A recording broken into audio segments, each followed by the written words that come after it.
नमस्कार। खबरों की खबर में आपके साथ में फरहा सदीकी। खबरों की खबर में आज बात करेंगे कि कैसे श्री राम जन्मभूमि तीर्थ क्षेत्र ट्रस्ट पर आरोप लगाने वाली आम आदमी पार्टी आई बैकफुट पर। कैसे कुछ ही घंटों में यह साफ हो गया कि तथ्यों को लेकर पार्टी जनता को कर रही थी गुमराह। आपको बताएंगे कि कैसे राम मंदिर निर्माण में अड़ंगा डालने की कोशिशों वाला पार्टी का झूठ आ गया है सबके सामने, और अब जमीन घोटाले के आपके आरोपों को लेकर किसने दिखा दिया है कड़ा रुख, कौन कर रहा है आम आदमी पार्टी पर कानूनी कार्रवाई की मांग। आज खबरों की खबर में करेंगे आम आदमी पार्टी के झूठ का पर्दाफाश, साथ ही आपको दिखाएंगे राम मंदिर निर्माण के लिए खरीदी गई जमीन की पूरी सच्चाई। सबसे पहले तो आपको यह याद दिला दें कि उत्तर प्रदेश में 2022 में विधानसभा चुनाव होने हैं, तो उसके लिए तमाम राजनीतिक दलों ने संभावनाएं तलाशने का काम शुरू कर दिया है। या ये भी कहना गलत नहीं होगा कि राजनीतिक बिसात बिछानी शुरू कर दी है। लेकिन इस सब के बीच आम आदमी पार्टी ने एक कदम और आगे बढ़ाते हुए हिंदुओं को बांटने और अयोध्या में राम मंदिर के निर्माण कार्य में अड़ंगा डालने की कोशिशें की हैं। वैसे इस पार्टी के पास खुद का तो कोई मुद्दा था नहीं, सो इसने समाजवादी पार्टी के उठाए गए मुद्दे को लेकर श्री राम जन्मभूमि तीर्थ क्षेत्र ट्रस्ट पर कई आरोप लगा दिए।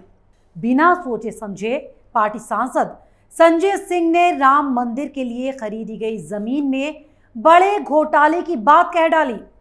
संजय ऐसा हिंदू कार्ड खेलते नजर आए कि मानो उन्हें देश के हिंदुओं की सबसे ज्यादा चिंता सता रही है, और राम मंदिर के लिए चिंता जताते हुए संजय ने एक के बाद एक कई झूठ बोल दिए। संजय ने आरोप लगाया कि 18 मार्च 2021 को यह जमीन शाम को 7:10 पर खरीदी गई, और उसके महज 5 मिनट बाद ही 2 करोड़ रुपए में खरीदी गई जमीन को राम जन्मभूमि ट्रस्ट ने 18.5 करोड़ रुपए में खरीदा। संजय ने अयोध्या के मेयर तक को इस घोटाले में शामिल बताते हुए इसे मनी लॉन्ड्रिंग और भ्रष्टाचार का मामला बताकर इसकी जांच सीबीआई और ईडी से कराने की मांग भी कर डाली। लेकिन आम आदमी पार्टी के सांसद संजय सिंह के इस कारनामे के कुछ ही घंटों बाद यह साफ हो गया कि उन्होंने तथ्यों को लेकर गुमराह करने की कोशिश तो की ही, साथ ही राम मंदिर निर्माण में अड़ंगा डालने और राम जन्मभूमि तीर्थ क्षेत्र ट्रस्ट को बदनाम करने की भी साजिश रची। अब ऐसे में उन्हें बख्शा तो बिल्कुल नहीं जाएगा, सो उठ गई उन पर कानूनी कार्रवाई की मांग, जो होनी भी चाहिए। अरे संजय जी, आप क्या ये नहीं जानते कि किसी मामले में बिना तथ्यों के या गलत तथ्य पेश कर आप कुछ भी बोलेंगे और सब चुपचाप सुनते रहेंगे, वो भी राम मंदिर जैसे इतने संवेदनशील मुद्दे पर आप कुछ भी बोलकर निकल जाएंगे? नहीं नहीं, ऐसा तो नहीं होगा। सो अब इनके तमाम आरोपों को लेकर विश्व हिंदू परिषद ने आम आदमी पार्टी के खिलाफ मोर्चा खोल दिया है। वीएचपी ने इस पर कड़ा रुख दिखाते हुए कहा कि राम जन्मभूमि तीर्थ क्षेत्र ट्रस्ट को आप पर मानहानि का केस दर्ज कराना चाहिए।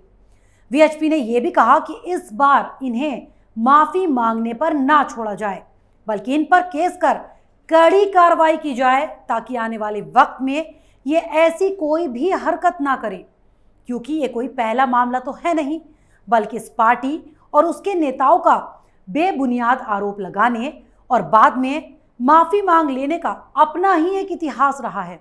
क्योंकि कुछ अच्छा करके तो इतिहास में नाम दर्ज करा नहीं सकते, तो झूठ में ही सही। लेकिन इस बार ये लोग शायद भूल गए कि जो मुद्दा उन्होंने पकड़ा है उसमें वो इतनी आसानी से बख्शे नहीं जाएंगे। चलिए आपको 2018 की अरविंद केजरीवाल, संजय सिंह और राघव चड्ढा की उस संयुक्त चिट्ठी के बारे में बताती हूं, जिसमें उन्होंने तत्कालीन केंद्रीय मंत्री अरुण जेटली से मानहानि के मामले में माफी मांगी थी। और क्यों? क्योंकि डीडीसीए घोटाले का झूठा आरोप उन्होंने अरुण जेटली पर लगाया था, जिस पर जेटली ने पटियाला हाउस कोर्ट में आपराधिक मानहानि का दावा ठोकते हुए 10 करोड़ का केस किया, जिसके बाद आप नेताओं ने ये माफीनामा अरुण जेटली को भेजा।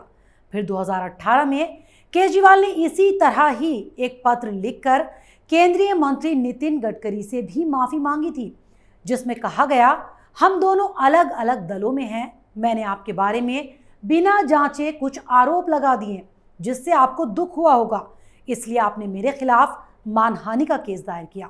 मुझे आपसे निजी तौर पर कोई दिक्कत नहीं है, इसलिए मैं आपसे माफी मांगता हूं। और गडकरी ने भी आप नेता को माफ कर दिया था।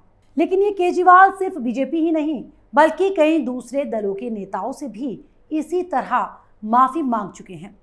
केजरीवाल ने कांग्रेस नेता कपिल सिब्बल और उनके बेटे अमित सिब्बल पर भी कई आरोप लगाए थे और मानहानि का मुकदमा दर्ज होने पर उनसे भी माफी मांग ली थी। ऐसे ही 2017 के पंजाब चुनाव के दौरान केजरीवाल ने विक्रम सिंह मजीठिया पर ड्रग्स के धंधे में शामिल होने का आरोप लगाते हुए सूबे में आपकी सरकार बनने पर उन्हें जेल तक भेजने की बात कह दी थी। लेकिन जब मजीठिया ने मानहानि का दावा किया तो केजरीवाल साहब ने उनसे भी लिखित तौर पर माफी मांगने में देरी नहीं की। लेकिन इस बार इस पार्टी ने किसी राजनीतिक दल या उसके किसी नेता पर आरोप नहीं लगाए, बल्कि राम मंदिर की जमीन में घोटाले का झूठा आरोप लगाकर देश के करोड़ों लोगों की भावनाओं को ठेस पहुंचाई है। तो इस बार तो इन्हें ऐसे ही माफ नहीं किया जाएगा। चलिए अब हम आपको इस जमीन के पूरे सौदे के बारे में बताते हैं, जिससे आप खुद ही समझ जाएंगे कि कुछ राजनीतिक दल इस मामले में कितना झूठ फैलाने की कोशिश कर रहे हैं। और ये हम नहीं कह रहे हैं, बल्कि खुद इस जमीन के मालिक रहे सुल्तान अंसारी ने सामने आकर इस डील की पूरी सच्चाई बयान की है। उन्होंने बताया कि ये सच है कि इस जमीन की 2 बार रजिस्ट्री की गई। पहली रजिस्ट्री 2 करोड़ कीमत की थी, जबकि दूसरी 18.5 करोड़ रुपए में ट्रस्ट के नाम की गई। लेकिन डील में कोई हेरा फेरी नहीं हुई। सुल्तान अंसारी ने यह भी कहा कि यह डील 2 या 10 मिनट में नहीं हुई और इसमें सभी नियमों का पालन भी किया गया। दरअसल इस डील की शुरुआत 2011 में शुरू हुई थी। साल 2011 में पहली बार इस जमीन का एग्रीमेंट हुआ। उस एग्रीमेंट में हरीश कुमार पाठक जमीन के मालिक थे। ये एग्रीमेंट सिर्फ 1 करोड़ रुपए का था। उसके बाद 2014 में इस एग्रीमेंट का रिन्यूअल हुआ। सुल्तान अंसारी ने बताया कि 4 मार्च 2014 को ट्रस्ट के जरिए हमसे चंपत राय ने इस जमीन को खरीदने के लिए संपर्क किया और दूसरे एग्रीमेंट में ही 18.5 करोड़ रुपए में डील तय हुई, जिसे बाद में 17 करोड़ कर दिया गया, क्योंकि चंपत राय ने कहा था कि बचा हुआ 1.5 करोड़ रजिस्ट्री के बाद दे दिया जाएगा, क्योंकि जमीन का रेट 2011 से 2021 के बीच ही बदल गया था। तो जो भी आरोप लगाए जा रहे हैं वो तथ्यहीन हैं। आपको याद दिला दें कि 9 नवंबर 2019 को श्री राम जन्मभूमि पर सुप्रीम कोर्ट का आदेश आने के बाद अयोध्या में जमीन खरीदने की मांग काफी बढ़ने लगी थी और देश के कई लोग जमीन खरीदने के लिए आगे आने लगे। साथ ही उत्तर प्रदेश सरकार अयोध्या के विकास के लिए भी जमीन खरीद रही है। यही कारण है जो अयोध्या में जमीनों के दाम इतने बढ़ते ही जा रहे हैं। आज जब करीब 500 सालों बाद हिंदू अपने आराध्य भगवान राम के भव्य मंदिर को बनता हुआ देख पा रहे हैं, तब आप और सपा जैसी कुछ राजनीतिक पार्टियों के नेता घोटाले के आरोप लगाकर राम मंदिर निर्माण में बाधा डालने की कोशिश कर रहे हैं। लेकिन सच्चाई तो यही है कि इस पूरे सौदे के दौरान पूरी पारदर्शिता बरती गई और जो प्रक्रिया अपनाई गई वो पूरे नियम कानूनों के हिसाब से ही थी। इस सौदे से जुड़े पूरे दस्तावेज उत्तर प्रदेश सरकार के पास मौजूद हैं, जिन्हें कोई भी चेक कर सकता है। वैसे माना जा रहा है कि विधानसभा चुनाव से पहले उत्तर प्रदेश में अपनी राजनीतिक जमीन की तलाश में जुटी आम आदमी पार्टी ने हिंदुओं में फूट डालने के मकसद से ऐसा जानबूझकर किया। अब सबसे बड़ा सवाल ये कि क्या करोड़ों लोगों की आस्था से जुड़े मुद्दे पर ऐसे सियासत करना सही है? भले ही पहले कई मामलों में आप नेताओं ने पहले झूठ बोला और बाद में माफी मांगकर अपनी जान बचा ली हो, लेकिन इस बार इन्हें ऐसे नहीं छोड़ा जा सकता। अगर आपको हमारे प्रोग्राम पसंद आया तो इसे लाइक करें, शेयर करें और कैपिटल टीवी को सब्सक्राइब जरूर करें। नमस्कार।